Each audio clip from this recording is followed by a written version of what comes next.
The Circle in the Woods, Chapter 1, The Dare. It started with a bet. Josh leaned back in his chair at the diner, smirking like he always did when he thought he had us cornered. "You're all chicken," he said, drumming his fingers on the table. "We've been talking about Miller's Hollow since we were kids, but nobody's ever had the guts to actually go out there." "Because people vanish," Clara said, her voice low. "Animals, too. My uncle swears half the missing dogs from town ended up in those woods." Tyler laughed, though it sounded a little forced. "Yeah, and Bigfoot's probably their landlord.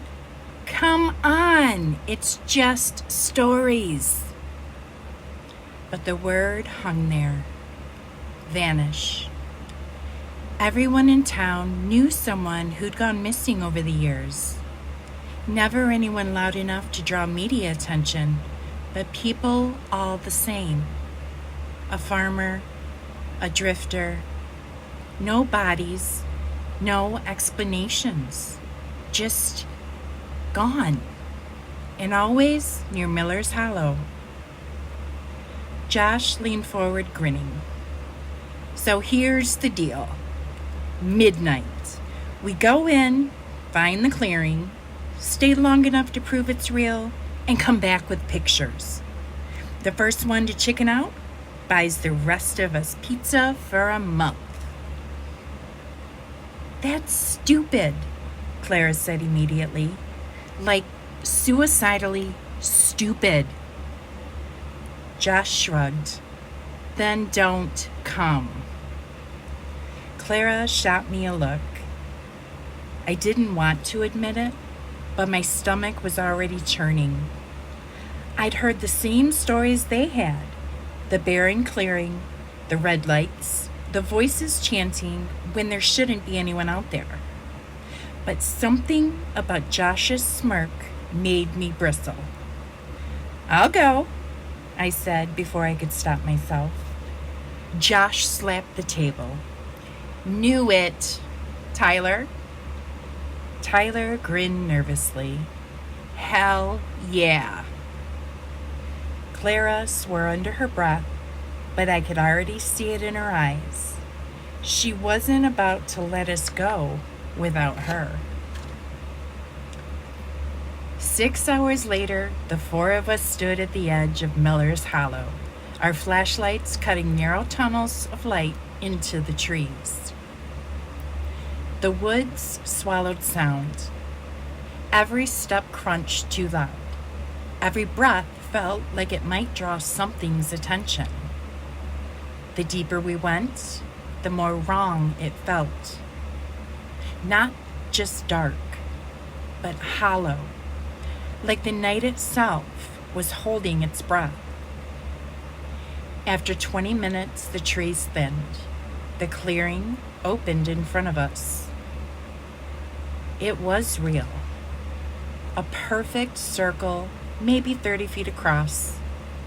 At its center, stones blackened like they'd been burned for centuries. No grass grew inside the ring. No weeds. No leaves littered the dirt. It was just bare. Josh lifted his phone and snapped a picture. "See? Campfire." But his laugh didn't land. The stones glowed faintly, like embers hidden under ash. I felt it in my chest more than I saw it. A slow pulse. That's when the voices began. Low, distant, and coming closer. Clara grabbed my arm so hard her nails dug in. "Tell me you heard that." I nodded. We scrambled into the brush just as figures stepped from the trees. They were women, a dozen at least. Shawls hanging in tatters, faces hidden by veils. They didn't stumble, didn't even glance down as they walked. Their movements were too smooth. Each one carried something different: jars, bundles of herbs, and carved bones. They moved to the circle like they belonged there, like they'd always belonged there. The chanting grew louder. I didn't understand the words, but they thrummed in my ribs. Then the leader stepped forward, taller than the rest, crimson thread woven into her veil. She carried a bundle, and it squirmed. A muffled bleat escaped the cloth. Clara's breath hitched too loud. I clamped a hand over her mouth, praying that they hadn't heard. The leader raised a knife, not steel, but bone, yellowed and carved with runes that shifted when the firelight hit them. She shifted the lamb high, chanting louder. The others, raising their arms until the air itself seemed to vibrate. The knife came down, and the earth split. Chapter 2: The Summoning. The sound was wrong. When the knife cut down, it wasn't just the lamb's cry that ended. It was as if the clearing itself had exhaled.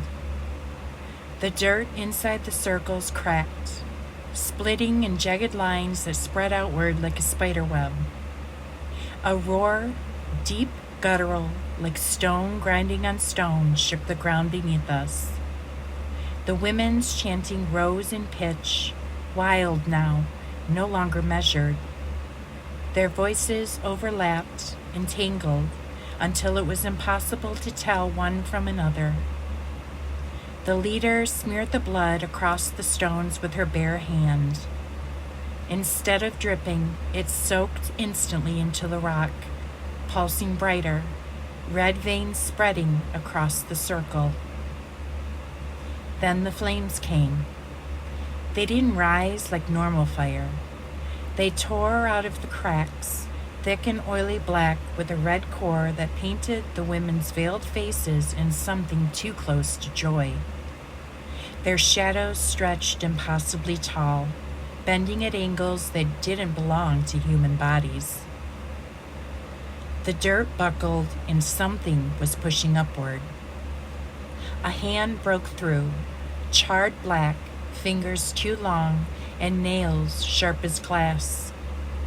It clawed at the ground, tearing chunks of earth as though the soil itself were nothing but wet paper. Another hand followed, and the witches shrieked in unison, not in fear, but triumph. I couldn't breathe. I couldn't move. My body screamed run, but I was pinned, heart thundering against my ribs. Clara buried her face in my shoulder, trembling, and Josh finally whispered, "Holy shit." The sound carried. The chanting stuttered, then stopped. The leader's head snapped toward the brush where we hid. She didn't see us, not yet, but she heard. For a moment, the woods were silent except for the crackling of those unnatural flames. Then she lifted her blood-soaked hand and pointed, straight at us. "Run!" I hissed. We burst from the undergrowth. Branches tore at my arms as we sprinted, the others crashing through behind me. The woods seemed endless, the trees warping, shadows stretching. Behind us, the chanting started again, faster now, furious, like they were calling something to hunt us. Tyler tripped, catching himself on a root. "Don't stop!" he screamed, and we didn't. Something howled behind us. Not human, not animal. a sound that scraped the inside of my skull raw. The glow of the clearing faded the farther we ran, replaced by the pale light of the moon. I didn't look back. I couldn't. Every instinct I had told me that if I saw what was chasing us, I would never move again. When we finally broke through the tree line and stumbled onto the gravel road, we collapsed in a heap. My lungs felt like they were full of glass. We sat there, shaking and waiting for the witches. But the woods were silent. Josh clutched his knees, gasping. What the hell was that? What the hell was that? No one answered, because we all knew the truth. We hadn't just seen something forbidden. We'd been seen.